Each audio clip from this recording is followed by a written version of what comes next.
जय श्री राम। हर हर महादेव। श्री शिवाय नमस्तुभ्यम। ओम श्री गणेशाय नमः। श्री जानकी वल्लभो विजयते। श्री रामचरितमानस बालकांड कथा प्रताप भानु और कपटी राजा जो प्रताप भानु से हार चुका था। अब कथा एक नया मोड़ ले रही है कि जो प्लानिंग थी हारे हुए राजा का, कपटी मुनि का, उसका प्लानिंग सक्सेस होता दिख रहा है। प्रताप भानु की बिना विचारे किसी के बात पर 100% अंधविश्वास कर लेना आज समूल नाश करने के लिए तैयार हो रहा है। जिस प्रकार उसने प्रताप भानु को पूर्णतः बर्बाद करने की प्लानिंग योजना चला रही है, वह योजना सफलीभूत होता नजर आ रहा है। आज वो तो और एक जिसको देखो कि प्रताप भानु को जो सुअर का रूप धारण करके जो ले गया था और कोई नहीं था बल्कि एक राक्षस था, जिसके पूरे राक्षस के परिवार को पूरा प्रताप भानु ने बुरी तरह से पराजित किया और बहुत लोगों को मार दिया था। तो वो भी बदला लेने के लिए एक साथ लगा हुआ है। आगे देखिए क्या क्या कुकर्म करता है, उन्हें कितना गिर सकता है राजा, कितना आदमी नीचे गिर सकता है। इसका एग्जाम्पल यहाँ आपको रामचरितमानस से मिलेगा। क्या आदमी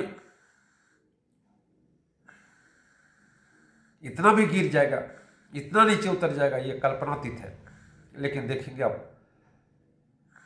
इसीलिए अगर आज के युग में ऐसा हो रहा है तो बहुत बड़ा आश्चर्य नहीं है। लेकिन व्यक्ति को एक चीज ध्यान देना चाहिए, कभी मानवता को खोनी नहीं चाहिए, ह्यूमैनिटी पर कभी चोट नहीं करना चाहिए।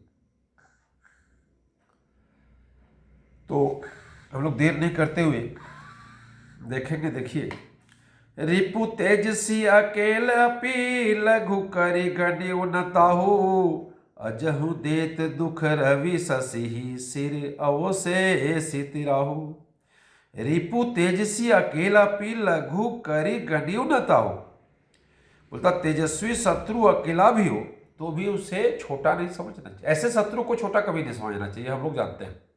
लेकिन अगर तेजस्वी शत्रु हो तब तो उसे मैंने छोटा समझना ही नहीं चाहिए। जिसका सिर मात्र बचा था, कौन? राहु, आज तक सूर्य और चंद्रमा को दुख दे रहा है। तो कहने का मतलब है ये लोग सोच रहा है, कपटी मुनि और राक्षस दोनों, कि यदि इसको किसी भी हालत में, किसी हालत में इतना तोड़ दें जैसे उठ नहीं सके जिंदगी भर के लिए, ये नाकाम हो जाए। ये हम लोग प्लानिंग कर रहे हैं। तापस नृप निज सखे बिहारी हर सिमिल उठ भयो सुखारी। तापस नृच निज सखे ही निहारी। तपस्वी राजा अपने मित्र को देखकर प्रसन्न होकर उठा और सुखी हुआ। कौन मित्र? वही राक्षस मित्र। हर सिमिल उठ भयो सुखारी, मित्र ही कही सब कथा सुनाई जातु धान बोला सुख पाई। पूरा तपस्वी कपटी जो था, राजा जो हारा हुआ था, उसने सारी कथा सुनाई कि कैसे इसको चंगुल में लिए हैं। आज तो ये हम ही को सब कुछ मान रहा है, इसलिए इसको जो चाहे वही कर सकते हैं। अभी अपना सुधी खो चुका है, अपना आका खो चुका है, इसका कुछ पता नहीं है इसको। इसलिए हम कहेंगे दिन तो दिन, रात तो रात। इसलिए कोई टेंशन लेने का दोस्त, इसको पूरा तोड़ देंगे, मरोड़ देंगे, इसको बर्बाद कर देंगे। तो तापस नृप निज सखे निहारी हर सिमिल उठ भयो सुखारी। मित्र ही कही सब कथा सुनाई जातु धान बोला सुख पाई।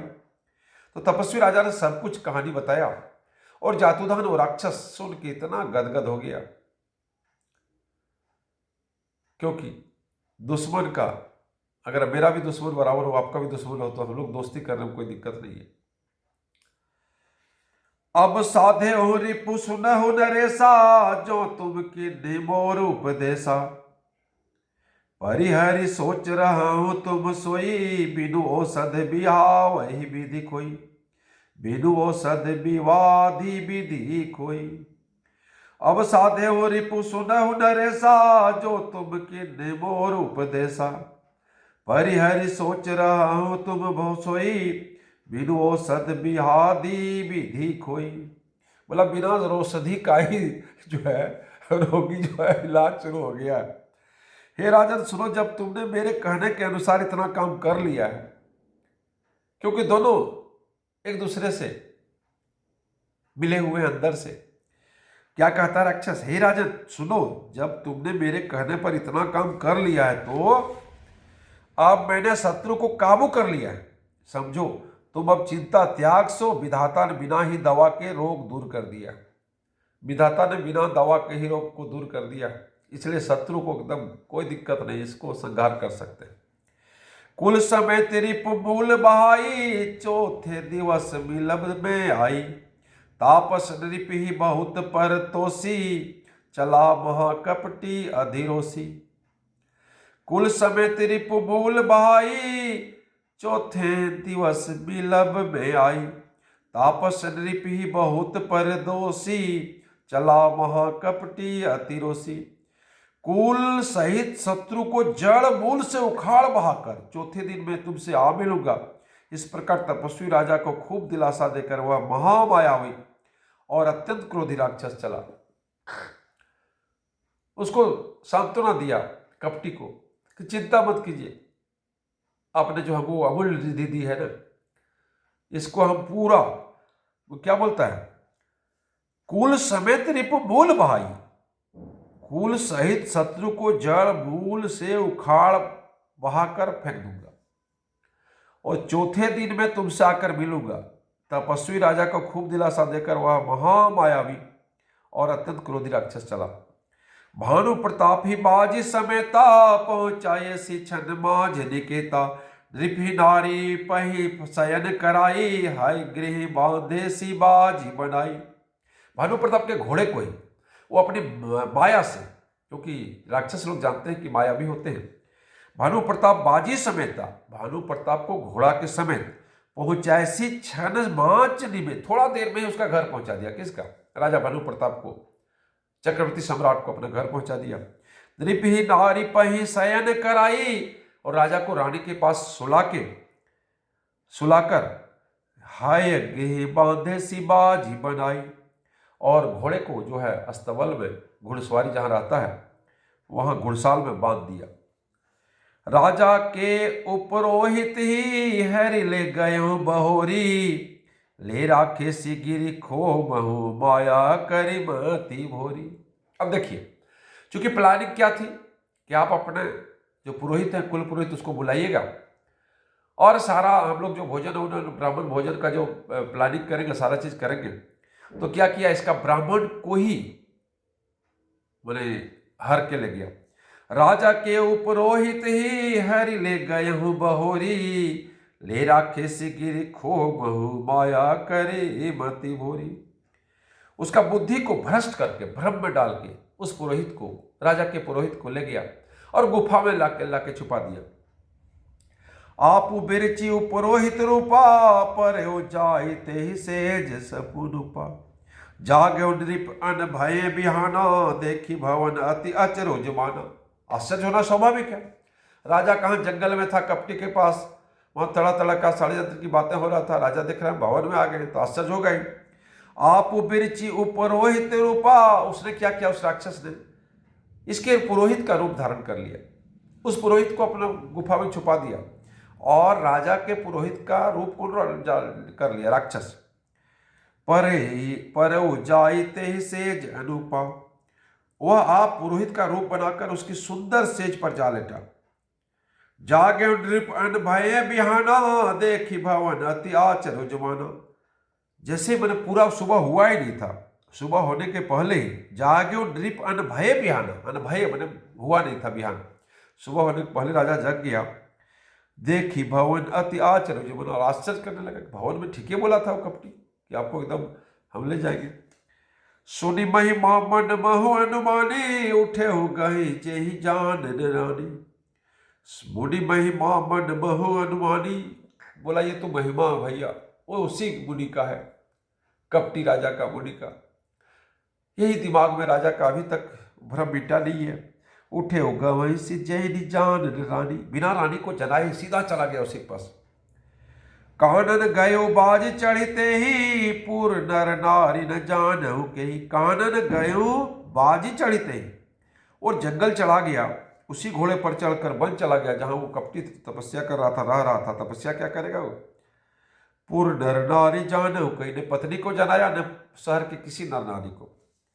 गए जाम जुग भूपति आवा, घर घर उत्सव बाज बधावा। उपरोहित देख जब राजा, चकित बिलो की सुमरी सौ काजा। दोपहर बीत जाने पर राजा आया, घर घर उत्सव होने लगे और बाधावा बजने लगा। जब राजा ने पुरोहित को देखा तब वह उसी कार्य का स्मरण, उसे आश्चर्य से देखने लगा, उस कार्य का स्मरण करके उसको आश्चर्य से देखने लगा। जुग सब नृपि गए दिन तीनी, कपटी मुनि पद रह मति चिलिनी। समय जानी पुरोहित आवा, नृप ही मते सब कही समझावा। जुग सब नृप ही गए दिन तीनी, राजा को 3 दिन 3 जुग के समान बीते। उसकी बुद्धि कपटी मुनि के चरणों में लगी है, उसका बुद्धि यहाँ है ही नहीं। उसका 3 दिन जो बीता 3 जुग बीता, और उसका दिमाग यहाँ है ही नहीं राज परिवार में। वो सीधे कहाँ दिमाग है? कपटी मुनि के चरण कमल में। निश्चित समय जानकर पुरोहित बना हुआ राक्षस आया और राजा के साथ की हुई गुप्त सलाह के अनुसार सब विचार उसे समझाकर कह दिया। जो राक्षस पुरोहित बना था राजा का, मैंने क्या बोलते हैं इसको, कपटी पुरोहित, वो सारा समझा दिया। क्योंकि प्लानिंग उसका तो काम है, अपना प्लानिंग करना, राजा को बर्बाद करना, समूल नाश करना। नृपहर से पहचानी गुरु, भ्रम बस रहा न चेत। बरे तुरत सत सहस बर, विप्र कुटुंब समेत। संकेत के अनुसार गुरु को उस रूप में पहचान कर राजा प्रसन्न हुआ। नृपहर से पहचानी गुरु, भ्रम बस रहा न चेत, लेकिन भ्रम के बस उसे पहचान नहीं सका। बरे तुरत सत सहस बर, विप्र कुटुंब समेत। तुरंत 1 लाख उत्तम ब्राह्मणों को कुटुंब सहित निमंत्रण दे डाला, क्योंकि था कि ब्राह्मण भोजन कर लेंगे तो पूरा दुनिया मेरे बस हो गई, पूरा भूमंडल का हम स्वामी हो जाएंगे। उपरहित जेव नार बनाई, छरस 4 विधि जसी श्रुति गाई। माया मय ते ही कीन्ही रसोई, बीजन बहु गणिक सकै न कोई। उपरोहित जेव नार बनाई, पुरोहित ने 6 रस और 4 प्रकार के भोजन। उपरोहित जेव नार बनाई, 6 रस 4 विधि जसी श्रुति गए, जैसा वेद में वर्णन है कि 6 रस और 4 प्रकार के भोजन बना। कौन बनाया? वही उपरोहित राक्षस। माया मय ते ही कीन्ही रसोई, उसने मायामयी रसोई तैयार की। व्यंजन बहु गनि सकै न कोई, इतने व्यंजन बनाए जिन्हें कोई गिन नहीं सकता, क्योंकि माया से तो कुछ भी हो सकता है। मतलब वो राक्षस जो पुरोहित का रूप में था राजा का, उसने सारी रसोई की व्यंजन बनाई, इतना व्यंजन बनाया कि वो कोई नहीं सकता है। विविध मृगन कर आमिष रांधा, ते ही महु विप्र मासु खल साधा। विविध मृगन कर आमिष रांधा, ते ही महु विप्र मासु खल साधा। भोजन कहूँ सब विप्र बोलाए, पद पखारी सादर बैठाए। विविध मृगन कर आमिष रांधा, अनेक प्रकार के पशुओं का मांस बनाया। बताइए, अनेक प्रकार के। राक्षस क्या बना सकता है? राक्षस से कल्पना क्या कर सकते हैं? और वही प्लान था कपटी मुनि का। तो कह रहा विविध मृगन कर आमिष रांधा, ते ही महु विप्र मासु खल साधा, और उसमें ब्राह्मणों का मांस मिला दिया। बताइए, बोलने में ठीक नहीं लगता है। सीताराम सीताराम।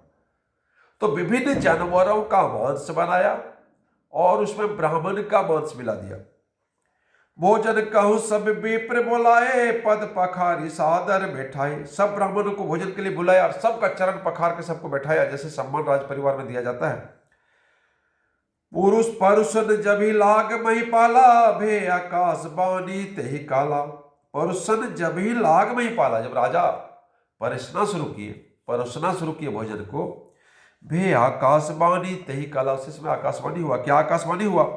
विप्र वृद्ध उठ उठ गृह जाओ, हे बड़ी हानि अन्न जनि खाओ। हे ब्राह्मणों, उठ के सीधे सीधे अपना घर चले जाइए। अगर ये अन्न खा लेते हैं तो बहुत बहुत बहुत बड़ा पाप हो जाएगा।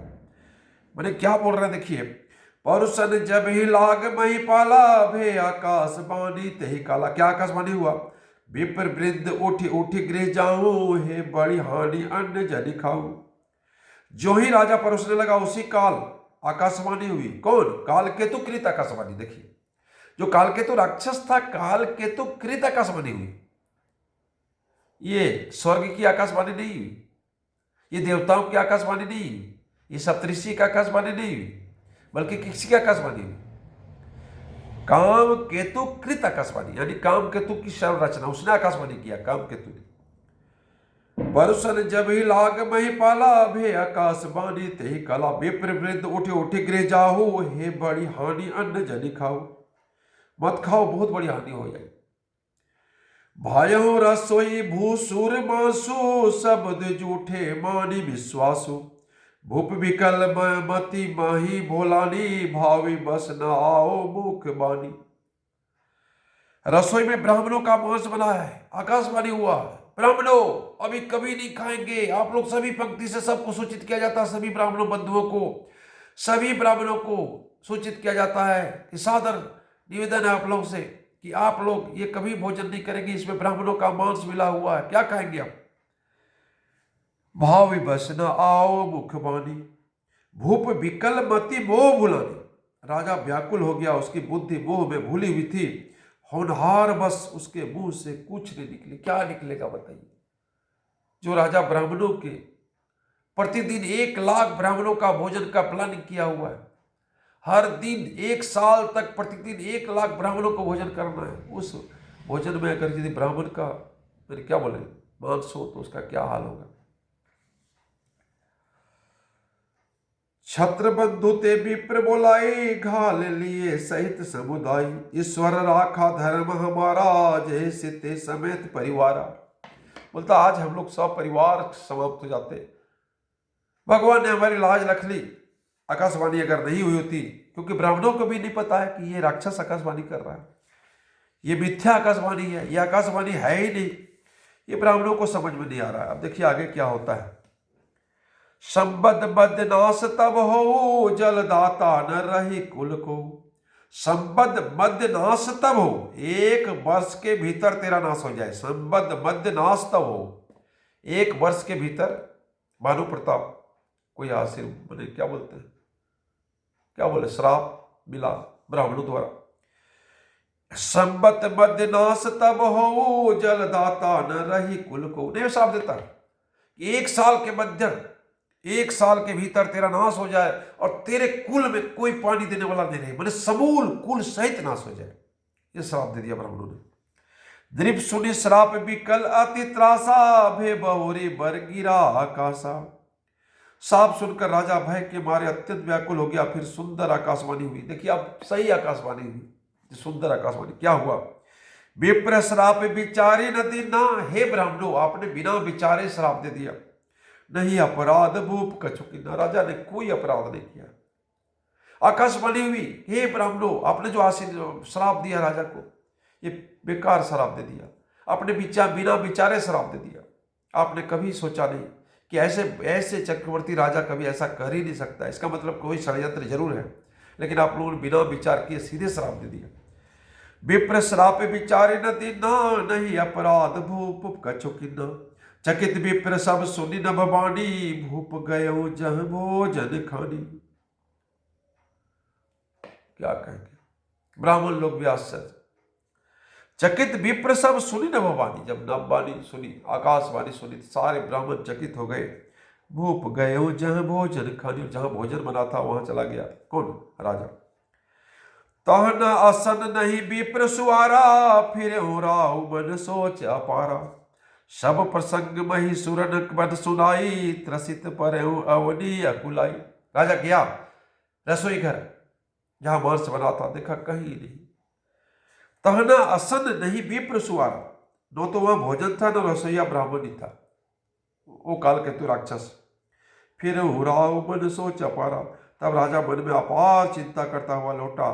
सब प्रसंग महिषुर ने सुनाई, सारा प्रसंग महिषुर को सुनाया कि कैसे कैसे मैं षड्यंत्र का शिकार हुआ, कैसे मुझे बर्बाद कर दिया मेरे दुश्मन, जिसको मैंने हराया था युद्ध में, आज उसने इतना बदला लिया, कभी मैंने कल्पना भी नहीं किया था।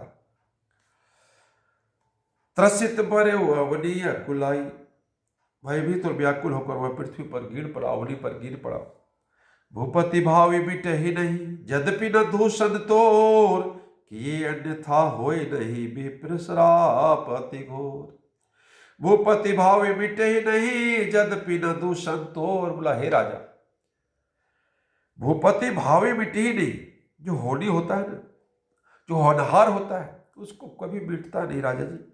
यद्यपि न दूषण तोर, आपका दोष नहीं, दोष यही आपका है क्या आप इतना बड़े धीर बुद्धि बलवान तेजस्वी राजा कैसे चंगुल में फंस गए, कैसे अपनी बर्बादी का नींव खुद खोद डाली। तो क्या औकात था किसी कपटी कार, किसी राक्षस का टकराने का। कि अन्यथा हो ही नहीं विप्र श्राप अति घोर। ब्राह्मणों का श्राप बहुत भयानक होता है, वह किसी भी तरह टल नहीं सकता है, क्योंकि कपटी मुनि में ने कहा था कि आपको सारा आपके बस में हो जाएगा, लेकिन ब्राह्मणों को बस करना इतना आसान नहीं। अस कह सब महिदेव सिधाए, समाचार पुरलोकन पाए। सोचे दूषण देव ही देही, बिरचत हंस काग किए जही। ऐसा कहकर सब ब्राह्मण चले गए। नगरवासियों में यह समाचार पाया तो वे चिंता करने लगे और विधाता को दोष देने लगे, जिससे हंस बनाते बनाते कौवा कर दिया। ऐसे पुणात्मा राजा को देवता बनाना चाहिए था, तो राक्षस बना दिया। उपरोहित भवन पहुंचाई, असुर ताप सही खबरी जनाई। तही खल जह तह पत्र पठाए, सज सज सैन भूप सभाए। पुरोहित को उसके घर पहुंचाकर असुर कालकेतु ने कपटी तपस्वी को खबर दी, और उस दुष्ट ने जहां जहां पत्र भेजे सब में राजा सेना सजाकर दौड़े। जो हार गए थे सब भागे भागे आए, जल्दी चलो चलो। घेरे नगर निशान बजाई, विविध भांति नित्य होई लड़ाई। जूझे सकल सुभट करी करनी, बंधु समेत परे नृप धरनी। और उन्होंने डंका बजाकर नगर को घेर लिया। नित्य प्रति अनेक प्रकार से लड़ाई होने लगी। सब योद्धा करने में रण में जूझ पड़े। राजा को भाई सहित खेत रहा। राजा समाप्त हो गया। सत्य के तो कुल को नहीं बाचा, विप श्राप के भी हो साचा। सत्य के तो कुल को नहीं बाचा, विप्र श्राप की भी होई असाचा। रिपु जीती सब नृप नगर बसाई, निज पूर्व वन जय जसु पाई। सत्य के तो कुल में कोई नहीं बचा। ब्राह्मणों का साप झूठा कैसे हो सकता था। शत्रु को जीतकर नगर को फिर से बसाकर सब राजा विजय और यश पाकर अपने अपने नगर को चले गए। भरद्वाज सुनु जाहि, जब होई विधाता बाम। धूरी बेरु सम जनक जम ताहि ब्याल समदाम। या बोले कहते हैं, हे भरद्वाज सुनो, विधाता जब जिसके विपरीत होते हैं तब उसके लिए धूल सुमेर पुरु पर्वत के समान, पिता के यम के समान और रस्सी सांप के समान हो जाती है। यानी सारी परिस्थिति विपरीत हो जाती है। काल पाई मुनि सुनु सोई राजा, भय निशाचर सहित समाजा। 10 सिर ताहि 20 भुज दंडा, रावण नाम वीर बरि बंडा। काल पाई पुनि सुनु सोई राजा। हे मुनि सुनो, समय पाकर वही राजा परिवार सहित रावण नामा राक्षस हुआ। उसके 10 सिर और 20 भुजाएं थी और बड़ा ही प्रचंड सूरवीर था। काल पाई मुनि सुनु सोई राजा, भय निशाचर सहित समाजा। 10 सिर ताहि 20 भुज दंडा, रावण नाम वीर भरि दंडा।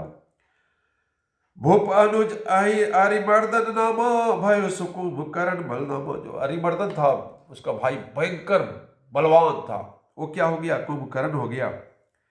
सचिव जो रहा धर्म ऋचु राजासु, भय मात्र बंधु लघुतासु। और धर्मवीर जो सचिव था और रावण का सौतेला भाई विभीषण हो गया। नाम विभीषण जेहि जग जाना, विष्णु भगत विज्ञान विधाना। रहे जो सुत सेवक नृप केरे, भय निशाचर घोर घनेरे। उसका नाम विभीषण था, जिसे सारा जगत जानता है। वह विष्णु भक्त और ज्ञान विज्ञान का भंडार था, और जो राजा के पुत्र और सेवक थे वे सभी बड़े भयानक राक्षस हुए। जय जय सिया राम। हर हर महादेव। श्री शिवाय नमस्तुभ्यम।